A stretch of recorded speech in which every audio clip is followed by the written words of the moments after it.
Hai teman-teman semua, selamat datang kembali di channel saya. Teman-teman, apa kabar hari ini? Di video kali ini saya akan menjawab salah satu komentar pertanyaan dari Bapak. Pokoknya aku nggak sebut namanya dulu. Dari Bapak ini tuh dia nanya lumayan panjang, jadi dia nanya mengenai imigran, gaji, homeless, jobless di Belgia sini teman-teman ya. Jadi saya akan menjawab sesuai dengan saya tahu, sesuai dengan yang saya dapat selama kurang lebih hampir 2 tahun di sini ya teman-teman ya. Eee, oke, tanpa berlama-lama saya langsung aja mulai. Tapi teman-teman ya, saya minta teman-teman like, komen, dan subscribe, dan bagikan juga ke teman-teman kalian yang mungkin butuh pertanyaan atau perlu mendengar hal ini kayak gitu.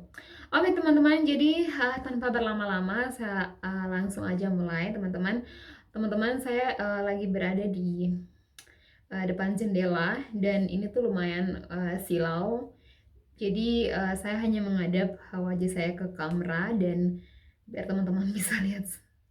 Maaf ya karena ini tuh saya lagi apa namanya, buat video ini tuh di pas matahari mau tenggelam gitu loh guys, jadi agak bright gitu ya. Oke teman-teman, jadi aku akan baca pertanyaannya dari bapak ini, namanya Pak Indramayu ya. Jadi teman-teman dengar baik-baik ya pertanyaannya. Mbak Novita, aku punya adik angkat warga negara Belgium dan dia keturunan imigran Afghanistan.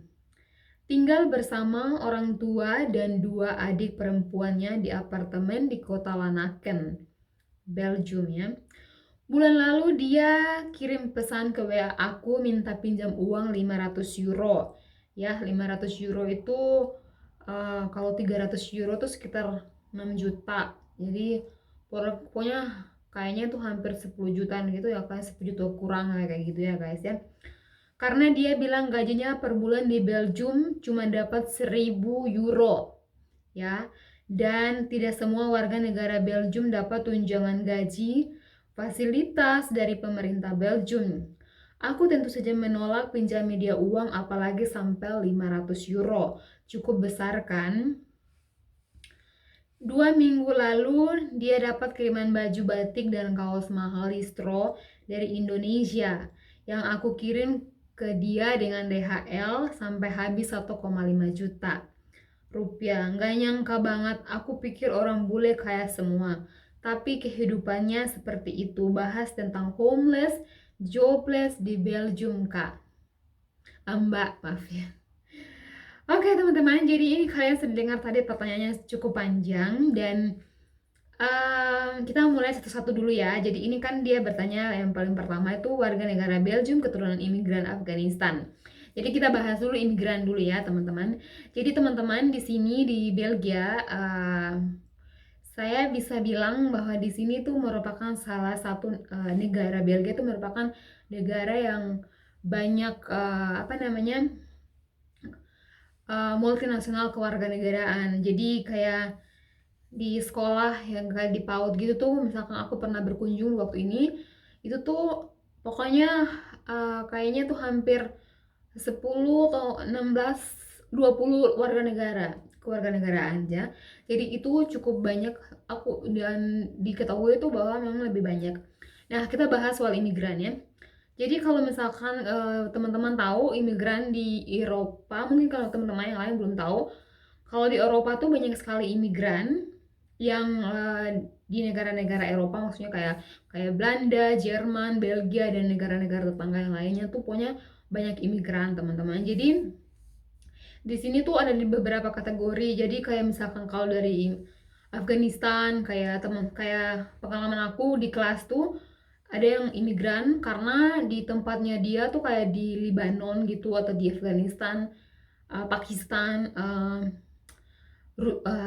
Syria gitu ya teman-teman. Itu di kota yang dimana mereka tinggal itu tuh nggak aman banget karena sering terjadi peperangan, petembak, teroris, apa segala macam tuh. Jadi mereka tuh kayak benar-benar habis di teror gitu ya teman-teman. Jadi nggak ada masa depan gitu, benar-benar nggak nyaman. Pokoknya kalau nggak lari gitu, nggak mengungsi, nggak mengungsi ke tempat lain tuh kayak habis gitu ya teman-teman. Jadi di sini tuh banyak sekali imigran gitu. Jadi banyak sekali imigran yang datang di negara-negara Eropa ini. Jadi itu oleh karena itu teman-teman, di sini tuh kayak karena udah saking banyaknya gitu, makanya tuh kalau misalkan ada orang atau kita yang datang ke Belgia gini, ke Europe itu kenapa dokumen-dokumen kita tuh kayak susah gitu, dokumen-dokumen tuh kayak lama gitu teman-teman, karena memang diproses, diselidiki semuanya kayak gitu. Nah, jadi menurut mertua saya, katanya dia waktu ini aku pernah bertanya, jadi kayak misalkan imigran yang datang tuh, misalkan kalau misalkan emang kalau kamu datang ke sini dan memang di negara tempat yang kamu tinggal itu tuh akan diselidiki ya. Jadi kalau memang nggak aman tuh kamu berhak banget untuk tinggal di sini.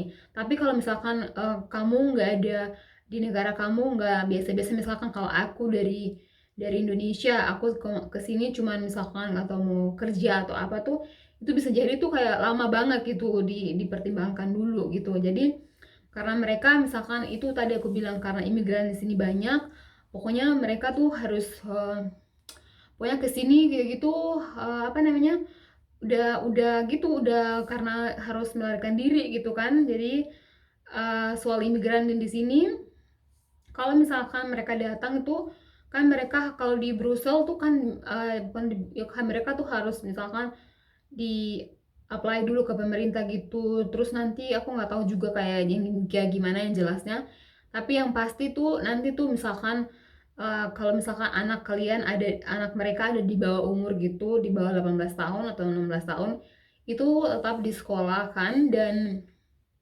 pemerintah tuh kasih uang sekolah, uang anak itu sekolah untuk mereka ke sekolah, ya biaya kehidupan mereka kayak gitu. Dan kemudian teman-teman, selama misalkan imigran itu ada di sini, mereka tuh dapat uang, kayak istilahnya kayak uang uang makan lah, uang makan untuk mereka makan atau uang apalah kayak gitu. Dan itu tuh itu tuh cuma kayak untuk makan dan kayak untuk bertahan hidup gitu loh teman-teman. Jadi mereka tuh nggak bisa, artinya kalau lu mau kayak lebih-lebih tuh nggak bisa, karena itu tuh uang tuh pas-pasan banget kayak gitu buat makan. Jadi kalau misalkan sewa kontrakan kayak gitu, jadi kalau misalkan dalam kasus ini dia keturunan imigran Afghanistan, di sini udah berapa lama gitu, berapa lama dulu dia udah kerja, udah punya apa namanya, kan di sini harus sekolah dulu kan, harus sekolah bahasa Belanda kalau gitu kan. Kalau sekolah bahasa Belanda berarti kan dia harus belajar dulu baru bisa berbicara dan nyari kerja kayak gitu kan. Baru di sini kan sudah tahu kan teman-teman, di sini kan susah. Jadi maksudnya kayak nyari kerja tuh ya gampang-gampang susah lah. Pokoknya kalau misalkan kalau mau jadi tukang cleaning service itu ya lumayan agak cepat gitu ya.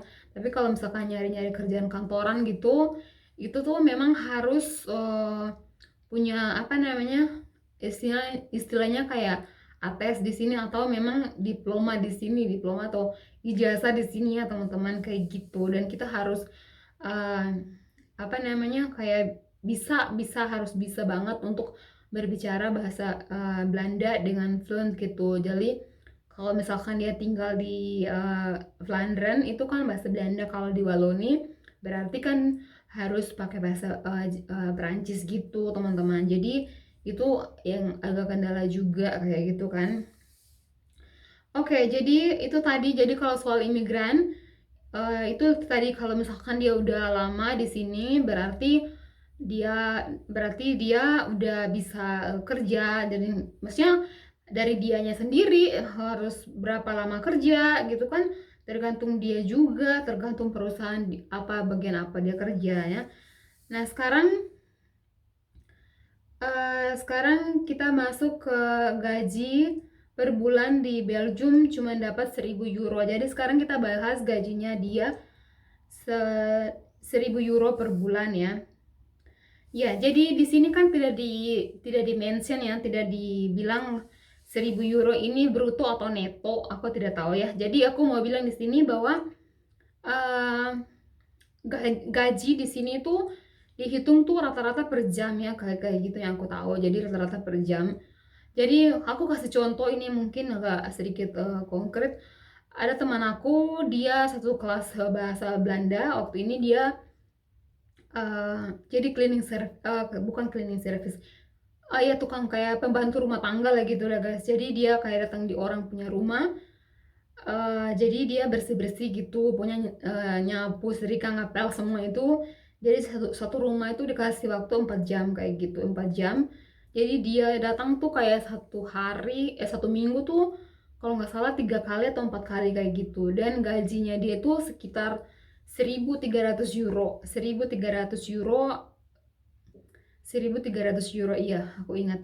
Dan 1.300 euro itu aku lupa bruto atau neto, maaf aku lupa teman-teman. Tapi itu di sini kan mereka kalau misalkan kerja Senin tuh sampai Jumat gitu kan, full time itu kan. Terus kalau misalkan kerja Sabtu Minggu weekend itu bayarnya juga lumayan sih kayak gitu, agak naik. Nah sekarang kalau misalkan gajinya dia gaji di sini kan standar gaji misalkan kayak jadi putzfrau itu kayak orang bersih-bersih tadi tadi tuh, itu tuh dibayar 1 jam tuh kayak sekitar 10 euro, 10 euro, 10 euro lebih. Mungkin sekarang udah naik karena setiap tahun tuh ada peningkatan dikit-dikit kayak gitu ya teman-teman. Jadi sekarang jadi 10 euro kayak gitu teman-temannya. Jadi tergantung berapa jam. Nah kalau misalkan soal tunjangan itu tergantung perusahaannya, tergantung dari apa namanya, berapa lama kayak kamu kerja kayak gitu-gitu ya. Maksudnya aku kasih contoh suami aku kan bukan kayak kayak pegawai negeri gitu. Kalau Amtenar itu di belakang pegawai negeri ya. Suamiku kan kerja di perusahaan swasta. Nah dia kerja, misalkan aku nggak bisa sebut gajinya dia teman-teman karena aku nggak ada, misal suami nggak kasih izin gitu ya, maksudnya mungkin nanti gitu ya teman-temannya. Nah jadi gajinya suami plus tunjangan yang dikasih tuh uang makan misalkan ya, bukan misalkan tapi uang makan itu satu hari didapat 7 euro koma sekian gitu ya, 7 euro. Jadi 1 euro kan 17.000. Nah, itu dia dapat satu hari 7 euro. Jadi misalkan itu dikasih dalam hari dia bekerja. Jadi contoh kalau dia bekerja dalam satu bulan 20 hari atau lebih 26 hari, itu kan dikalikan 7 euro itu dikali dengan 26 dari 26 hari tadi kayak gitu ya teman-temannya. Jadi kita bisa lihat tadi kemudian itu yang dia dapat. Kemudian kalau misalkan dia pergi ke kayak transportasinya, dia tuh satu hari tuh dapat 3 euro teman-temannya. Jadi dibilang Fietsvergoeding karena dia pergi ke kerja tuh naik sepeda. Nah itu dia dapat satu hari tuh 3 euro. Jadi 3 euro itu dikalikan, kita ambil contoh tadi ya, kalau misalkan dia pergi 20 hari itu berarti ya dikalikan berapa hari dalam per bulan itu dia akan dapat kayak gitu guys. Nah jadi itu rata-rata itu, pokoknya kalau gaji 1.000 euro tuh guys, itu tuh cukup minim banget gitu ya, minim banget ya. Kalau misalkan lu sendirian bujangan terus tinggal sama orang tua, terus lu nggak ngapa-ngapain, mungkin aja 1.000 euro tuh cukup gitu ya. Tapi kalau misalkan mau makan, lifestyle-nya itu misalkan aku sama suami, kalau misalkan kita pergi berbelanja tuh kadang kalau belanja mingguan aja tuh itu 100 euro tuh kayak kita nggak bisa beli banyak gitu. Kita beli beli daging, beli apa aja itu udah 100 euro udah nggak, sudah habis gitu ya. Belum kayak internet, air, apa namanya, listrik apa segala macam itu kan lumayan kan teman-teman. Jadi itu belum lifestyle-nya seperti apa ya kan. Eh, Beli baju di mana kayak gitu-gitu kan, lifestyle semua. Jadi itu semua diperhitungkan. Cuman aku mau bilang bahwa gaji 1.000 euro tuh mungkin dia cuman kerja part time mungkin kayak gitu teman-teman. Jadi di sini itu semua tergantung dari perusahaannya kayak gitu ya teman-teman ya. Jadi itu kira-kira saya pikir jelas ya teman-temannya. Kemudian minggu lalu dapat kiriman sampai habil. Oke, kita bahas yang ini. Nggak nyangka banget, aku pikir orang bule kaya semua, tapi kehidupannya seperti itu. Bahas tentang homeless dan jobless di Belgium, Mbak. Nah, jadi pertama-tama kalau misalkan teman-teman berpikir bahwa orang bule tuh kaya-kaya, atau orang bule tuh pokoknya orang bule tuh kaya, tapi di sini teman-teman kalian harus stop berpikir seperti itu ya teman-teman, karena di sini tuh mereka tuh bukan kaya, tapi mereka tuh memang kayak cukup aja kayak gitu ya. Karena di sini mereka hidup tuh kerja kerja kerja kerja kerja, tertib, dan mereka tuh tertib banget gitu ya, tertib, disiplin, dan semua itu tuh pokoknya mereka tuh yang dipikirkan tuh cuman kerja kerja kerja, dan pada saat holiday itu benar-benar mereka menikmati. Nah kan kalian nggak bisa lihat kehidupan orang yang sedang berlibur di, misalkan turis yang sedang berlibur di mana tuh, di Bali misalkan, atau berlibur. Nah, mereka saat berlibur kan berlibur, artinya mereka menghabiskan uh, apa ya, menghabiskan uang mereka, kesenangan mereka. Dan mereka tuh pintar kayak budgeting, budgeting kayak mengatur. Oh, iya, jadi aku maksudnya kayak perhitungkan semua itu tuh. Jadi mereka tuh pintar kayak gitu. Nggak sama, kalau aku lihat ya teman-temannya, mereka tuh nggak sama kayak lifestyle-nya kita orang Indonesia gitu kan. Mereka tuh saving itu penting banget, saving itu paling penting dalam hidup mereka.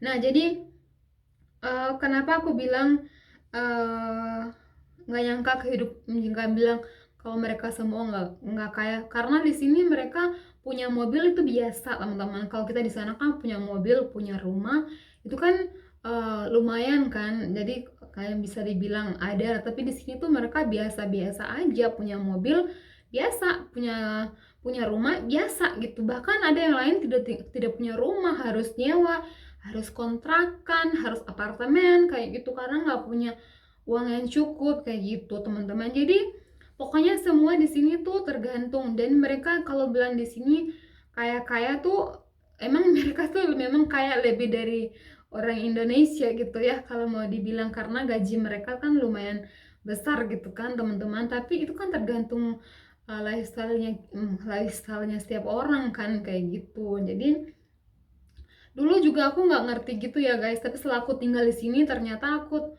baru tahu gitu. Ternyata kehidupan mereka tuh seperti ini gitu ya. Mereka tuh pokoknya nggak nggak sembarangan menghabiskan uang mereka. Mereka tuh selalu perhitungkan kalau dapat uang per bulan tuh, ya mereka tahu mau makan, mau simpan, mau liburan, mau apa, semua tuh udah dipikirkan gitu loh teman-teman. Dan di sini kan mereka udah negara maju ya teman-teman, jadi kayak gitulah menurut aku. Kemudian tentang homeless dan jobless di Belgium. Jadi um, tentang homeless ini pokoknya sih ada ya teman-teman ya, kayak misalkan kayak kalau misalkan aku juga nggak terlalu tahu yang luas-luas banget karena aku baru di sini. Jadi kalau misalkan contoh kayak homeless nggak ada rumah tuh, kayak aku juga waktu ini pernah ke Brussels untuk berbelanja. Jadi di emperan-emperan toko gitu ya, gitu tuh ada yang ibu-ibu yang sedang minta-minta gitu ya, minta-minta sama anak bayinya digendong, sama anak kecil-kecilnya dua gitu. Terus ada yang bapak-bapak tidur-tidur di emperan gitu-gitu tuh ada emang di sini. Terus kayak pengemis yang lain kayak minta-minta tuh kayak di depan-depan toko gitu. Tapi lebih lebih ke kota-kota besar kayak di Antwerp, kayak kita di sini di Antwerp, terus kayak di Brussels, pokoknya kayak kota-kota besar gitulah. Terus kayak soal jobless itu kayaknya kebanyakan tuh kayak orang pendatang baru di sini ya, pendatang baru di Belgia itu kayak imigran gitu-gitu kan. Kan susah gitu kan mencari kerja kalau misalkan cuman jadi apanya, cleaning service, jadi pembantu gitu kan lebih cepat kan gitu teman-teman. Nah jadi di sini saya harap saya bisa menjawab dari semua yang tadi saya bilang, dipertanyakan kayak gitu ya. Jadi pokoknya teman-teman, uh, semoga dari pertanyaan ini, dari jawaban aku, semoga bisa bisa menjawab seluruh keseluruhannya. Kalau misalkan kurang jelas, teman-teman bisa komen lagi di bawah dan aku bisa menjawabnya. Oke teman-teman, semoga kalian suka dengan video ini. Video ini semoga bermanfaat buat teman-teman juga. Dan apa ya? Kadang tuh misalkan kadang tuh kayak berpikir tuh kayak banyak gitu ya, tapi pada saat ngomong di depan kamera tuh kayak blank gitu ya, lupa gitu ya teman-teman ya. Padahal kamera tuh nggak ngapa-ngapain, benda mati, tapi kadang suka gitu. Oke teman-teman, terima kasih banyak. Sampai jumpa lagi di video selanjutnya. Dan jangan lupa like, comment, dan subscribe. Dah.